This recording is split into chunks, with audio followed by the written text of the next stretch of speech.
பூஜை நடக்காத நேரத்திலே கண்டிப்பாக மணி அடிக்க கூடாது. இந்த மாதிரி பூஜா காலத்திலும் அந்த நைவேத்தியம் செய்யும் பொழுது மட்டும்தான் மணி அடிக்க வேண்டும். தீபாராதனையின் பொழுதும் மணி ஓசை அப்படிங்கிறது எழுப்பப்பட வேண்டும். நெய்வேத்தியம்னா நம்ம என்ன தெரியுமா நினைச்சுட்டு இருக்கோம்? சுவாமி சாப்பிடுறார் அப்படின்னு நினைச்சுட்டு இருக்கோம். சுவாமி சாப்பிடுறாருங்கிறது இல்லை, சுவாமி தான் நமக்கு அந்த சாப்பாட்டையே தருகிறார். அந்த அவர் கொடுத்திருக்கார் இல்லையா, நமக்கு அவர் என்னத்தை கொடுத்திருக்காரோ நமக்கு அதை நாம் அவரிடத்திலே காண்பிக்கிறோம். இன்னைக்கு நம்ம என்ன பார்க்க போறோம் சொல்லி பார்த்தோம்னா, வீட்டில் சுவாமிக்கு நெய்வேத்தியம் எவ்வாறு படைக்க வேண்டும், இது பற்றிய சாஸ்திரங்களை விளக்குங்களேன் அப்படிங்கிற ஒரு கேள்விக்கான விடையைத்தான் பார்க்க போகிறோம். அதுல வீட்டில் சுவாமிக்கு நைவேத்தியம் பண்றோம் அப்படின்னு சொன்னா ஒரு 3 பொருட்கள் அவசியம் தேவை. அது என்ன அப்படின்னு சொல்லி பார்த்தோம்னா, இந்த நைவேத்தியம்னு சொல்லிட்டு எந்த பொருளை செய்கிறோமோ, எந்த பண்டத்தை நைவேத்தியமாக செய்கிறோமோ அது முக்கியம். அதுபோக அந்த பஞ்சபாத்திர உத்தரணின்னு சொல்றா இல்லையா, அந்த பஞ்சபாத்திர உத்தரணி அதில் தீர்த்தத்தோடு கூடிய அந்த பஞ்சபாத்திர உத்தரணி என்பது முக்கியம். அடுத்தபடியாக மணி என்பது முக்கியம். அந்த மணி ஓசையை எழுப்பி கொண்டுதான் சுவாமிக்கு நைவேத்தியத்தை செய்ய வேண்டும். வெறுமனே சும்மா இருக்கிற நேரத்துல மணி ஓசையை எழுப்பக்கூடாது. நம்மில் பலரும் கூட என்ன பண்ணுவோம்னு பார்த்தோம்னா, ஒரு கோவிலுக்கு போறோம்னு சொன்னா அங்க ஆலயத்திலோட மணி இருக்குன்னு சொன்னா போய் சும்மாவாச்சும் அந்த மணியை அடிப்போம். நம்ம அது ஒரு ஆசையா அந்த மணியை அடிப்போம். அதுபோல் சாதாரண நேரத்திலே, பூஜை நடக்காத நேரத்திலே கண்டிப்பாக மணி அடிக்க கூடாது. இந்த மாதிரி பூஜா காலத்திலும் அந்த நைவேத்தியம் செய்யும் பொழுது மட்டும்தான் மணி அடிக்க வேண்டும். தீபாராதனையின் பொழுதும் மணி ஓசை அப்படிங்கிறது எழுப்பப்பட வேண்டும்.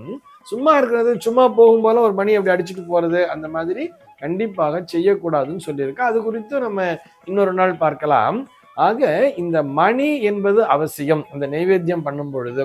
முதல்ல நெய்வேத்தியம்னா நம்ம என்ன தெரியுமா நினைச்சுட்டு இருக்கோம்? சுவாமி சாப்பிடுறார் அப்படின்னு நினைச்சுட்டு இருக்கோம்.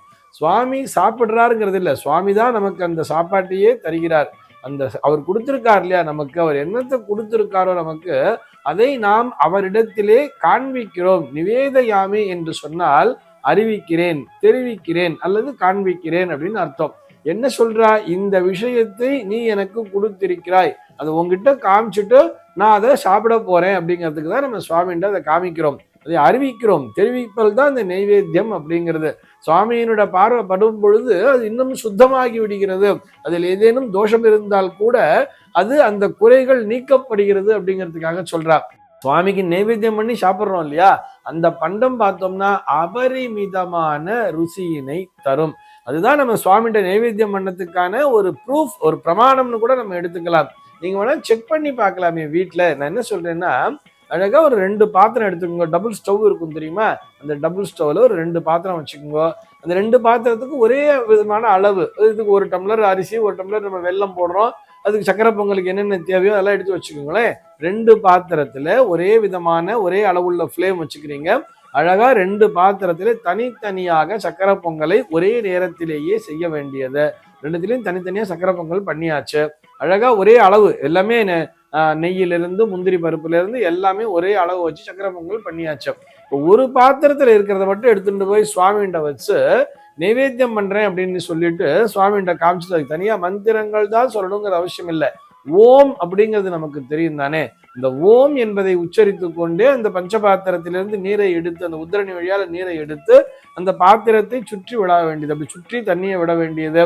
சுத்தி தண்ணியை உடிச்சுட்டு சுவாமி காமிச்சுட்டேன் அப்படின்னு சொல்லிட்டு சுவாமிகிட்ட இப்படி இப்படி கை காமிக்க வேண்டியது.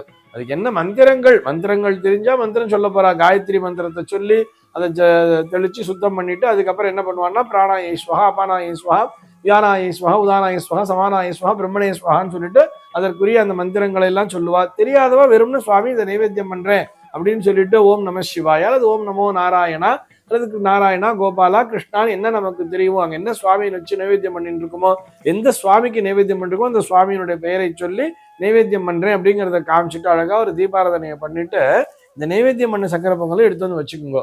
இப்போ இந்த 2 சக்கரை பொங்கலையுமே தனித்தனியாக 2 பாத்திரத்துல வச்சு சாப்பிட்டு பாருங்கோ.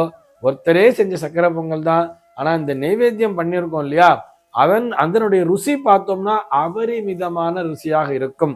இந்த ருசியை விட நைவேத்தியம் பண்ணாம ஒரு சக்கரை பொங்கல் வச்சிருக்கோம், நைவேத்தியம் பண்ண சக்கரை பொங்கல் இருக்கு இல்லையா, இது 2த்தையும் நம்ம டேஸ்ட் பண்ணி பார்க்கும் பொழுது இதை விட, நைவேத்தியம் செய்யாததை விட நைவேத்தியம் செய்து சர்க்கரை பொங்கல் என்பது அபரிமிதமான ருசியினை தரும். ஏன்னு சொன்னா அது சுவாமியினுடைய நேரடி பார்வைப்பட்டிருக்கிறது. சுவாமி சாப்பிட்டிருக்கார் அப்படின்னு சொல்லி நம்ம நம்புறோம். அவர் சாப்பிட்டது நம்ம சாப்பிட்றோம், அவர் எனக்கு கொடுத்த அருட்பிரசாதமாக இது இருக்கிறது அப்படின்னு நினைக்கிறோம் இல்லையா? அதனால இதனுடைய ருசி என்பது அபரிமிதமாக இருக்கும். நம்ம சாதாரணமா இந்த மார்கழி மாசத்துல இந்த வெண்பொங்கல்லாம் கொடுத்துட்டு இருப்பா கோயில்ல பார்த்தோம்னா, அந்த பொங்கல் பார்த்தோம்னா அது அத்தனை ருசியினை தரும். ஏன்னா அது நைவேத்தியம் பண்ணிருக்கோங்கிறதுனால. இவர் என்ன கேட்கிறாருன்னா, நைவேத்தியம் பண்றது எப்படி, அதனுடைய சாஸ்திரங்களை சொல்லணும். அதுக்குன்னு தனியா ரொம்ப ஸ்பெஷல் சாஸ்திரங்கள்லாம் எதுவுமே கிடையாது. தினந்தோறுமே காலையில எழுந்த உடனே நம்ம ஸ்நானம் பண்ணிட்டு சுவாமின் வந்து விளக்கேற்றணுங்கிறத அடிக்கடி சொல்லிகிட்டே இருக்கோம். சுவாமின் வந்து விளக்கேற்றிட்டு முடிந்த வரையில் அபிஷேக ஆராதனைகளை செய்ய வேண்டியது. இப்படி இல்லைன்னா கூட நம்ம என்ன சாப்பிட போறோமோ, அவசர அவசரமா ஆஃபீஸ் கிளம்பிட்டு இருந்தா கூட நம்ம என்ன ஆஃபீஸ் கிளம்புறதுக்கு நம்ம ப்ரிப்பேர் பண்ணி வச்சிருக்கோமோ அதை அப்படியே கொண்டு வந்து சுவாமி சன்னதியில வைக்க வேண்டியது. வச்சுட்டு என்ன பண்ண போறோம், பூஜை ரூம்ல வச்சுட்டு நம்ம அந்த பஞ்சபாத்திர உத்திரண்டிலிருந்து நீரை எடுத்து அதனை சுற்றி விட வேண்டியது. பாத்திரத்தை சுற்றி நீரால் விழா வேண்டியது, நீர் சுத்த வேண்டியது. சுத்திட்டு அழகா சுவாமிகிட்ட காமிச்சிட்டு ஒரு பச்சை கற்பூரத்தை வச்சு ஒரு தீபாராதனையை பண்ணி அல்லது ஒரு நெய் விளக்கை வச்சு தீபாராதனையை பண்ணிட்டு, இது உன்னுடைய அருட்பிரசாதம், இதை நான் எடுத்துக்கொள்கிறேன்னு சொன்னாலே போரும். இதற்கு என்று தனியாக சாஸ்திர சம்பிரதாயங்கள் பெரிய அளவிலே இதுக்கு ரொம்ப ஆச்சாரம் அனுஷ்டானங்கள்லாம் வேணுங்கிற அவசியமே இல்லை.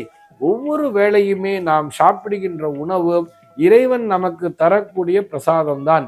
அதனை நாம் இறைவனிடத்திலேயே காண்பித்து விட்டோம். இதை நான் சாப்பிட போறேன், நான் உன்னிடத்தில் அறிவிக்கிறேன், இதுல எந்த விதமான தோஷங்கள் இருந்தாலும் அது அத்தனையும் நீங்கி விட வேண்டும். இதனை சாப்பிடுகின்ற என்னுடைய உடம்பும் ஆரோக்கியமாக இருக்க வேண்டும். நான் 4 பேருக்கு இதை கொண்டு போய் கொடுக்கும் பொழுது அவர்களும் ஆரோக்கியமாக இருக்க வேண்டும். நான் அருந்துவதற்கு, நான் சாப்பிடுவதற்கு இந்த பிரசாதத்தினை நீ எனக்கு தந்திருக்கிறாய். இதே போல உலகில் உள்ள அனைத்து ஜீவராசிகளும் பசி பஞ்சம் பட்டினி என்கின்ற வார்த்தையே இல்லாமல் எல்லோரும் வயிறார உண்ண வேண்டும் அப்படிங்கிற ஒரு பிரார்த்தனையை வச்சுண்டாலே போதுமானது. சர்வே ஜனாஹ சுகினோ பவந்து.